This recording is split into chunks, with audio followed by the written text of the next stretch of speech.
जनता के बीच रहने वाले विधायकों में से हैं और हमारा फर्ज भी है कि जनता ने, मैं जेल में था उसके बावजूद भी हमको इतना बड़ा समर्थन दिया है।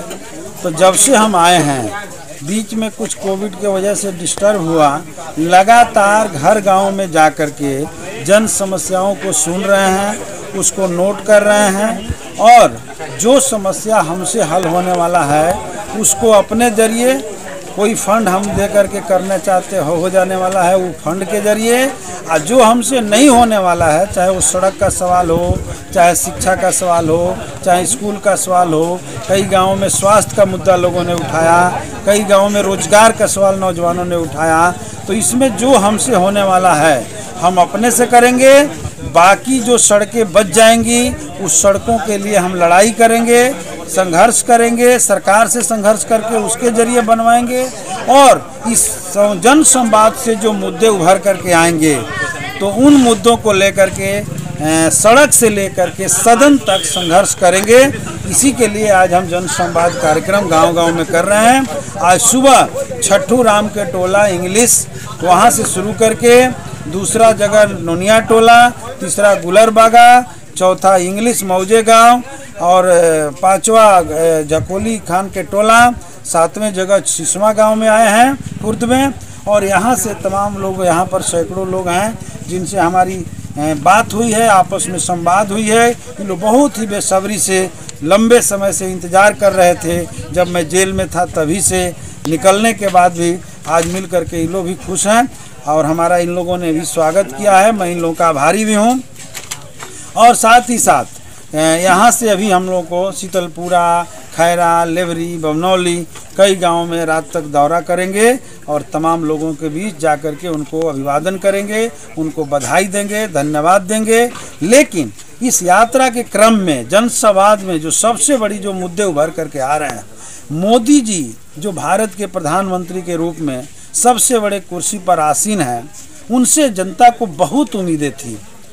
उन्होंने बहुत वादा किया था। उन्होंने सबसे पहले नौजवानों को जो वादा किया था कि 2 करोड़ हर साल रोजगार देंगे, 7 साल में 14 करोड़ रोजगार देने के बजाय नरेंद्र मोदी की सरकार ने इस महामारी के दौर में, जब महंगाई चरम पर है, 4 करोड़ नौकरियां छीन लिया है लोगों का, दिया एक भी नहीं है। ये सबसे दुखद बात है और हिंदुस्तान के नौजवानों के साथ ये विश्वासघात किया है मोदी सरकार ने।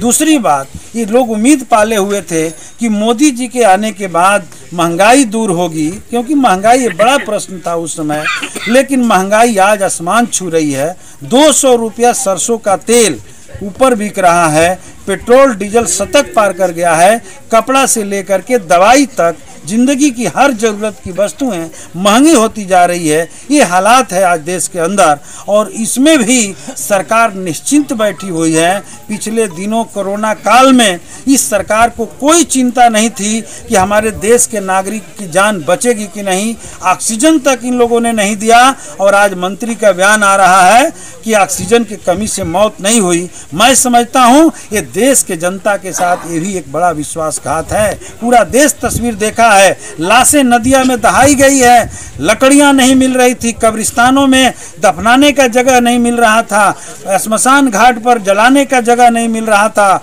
अस्पतालों में बेड नहीं था, ऑक्सीजन नहीं था, लोग तड़प तड़प कर मर रहे थे। मैं तो कह रहा हूं कि ये पूरा नरेंद्र मोदी जनित जनसंहार था। ये कोई प्राकृतिक आपदा की वजह से नहीं हुआ, सरकार की लापरवाही की वजह से मौत हुई। हम लोग मांग कर रहे हैं बिहार सरकार से कि हर गांव में स्वास्थ्य के लिए एक जो है अस्पताल खोला जाए, मोहल्ला क्लिनिक खोला जाए। जो पुराने अस्पताल है उसको जीर्णोद्धार करते हुए, जो प्राइवेट मकानों में चल रहा है, कई जगह गोइठी रखा गया है, कई जगह कुछ रखा, गाय भैंस रह रहे हैं, वहाँ नर्स डॉक्टर की व्यवस्था किया जाए, बेड लगाया जाए, ऑक्सीजन की व्यवस्था किया जाए, ताकि आने वाले दिनों में कोविड का दूसरा तीसरा कोई खतरे की बात हो तो उससे निपटा जा सके।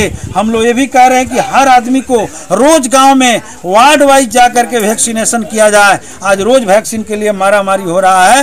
ये सरकार से मैं मांग कर रहा हूँ कि वैक्सीनेशन वार्ड वाइज लगा दिया जाए ताकि लोगों में कोई भी आपसी विवाद न हो पाए। ये सारी चीज़ों को जो मुद्दे उभर कर आ रहे हैं हम लोग बात कर रहे हैं। और आने वाले दिनों में किसानों ने जो पूरे देश में 9 महीना से लड़ रहे हैं, जो अन्नदाता हैं, उनको सरकार पहले बदनाम किया, अब लाठियों से पीट रही है, खूने खून उनके शरीर को कर रही है। वो किसके लिए लड़ रहे हैं? वो मजदूरों का भी सवाल है। ये अंबानी और अडानी को ये देश बेचना चाहते हैं नरेंद्र मोदी, इसके खिलाफ किसानों का आंदोलन है। तो हम लोग ग्रामीण स्तर पर जनता को जगाते हुए 25 सितंबर को आने वाले दिनों में किसानों ने जो भारत बंद का आह्वान किया है, हमारी पार्टी भाकपा माले और हम तमाम किसान मजदूर आह्वान करके 25 तारीख को भारत बंद को भी सफल करेंगे। और निश्चित है, मेरा संकल्प है कि जीरादेई विधानसभा, जो स्वर्गीय डॉक्टर राजेंद्र प्रसाद प्रथम स्वतंत्रता संग्राम सेनानी, भारत के जो प्रथम राष्ट्रपति हुए थे, देश रत्न, उनका ये विधानसभा है। इसलिए इस विधानसभा के भीतर शिक्षा, स्वास्थ्य और रोजगार और सड़क के मुद्दे को विकसित करके एक जीरादेई का नया मॉडल पेश करने के दिशा में मैं प्रयासरत रहूँगा, प्रयास कर रहा हूँ। एमएलए जीरादेई।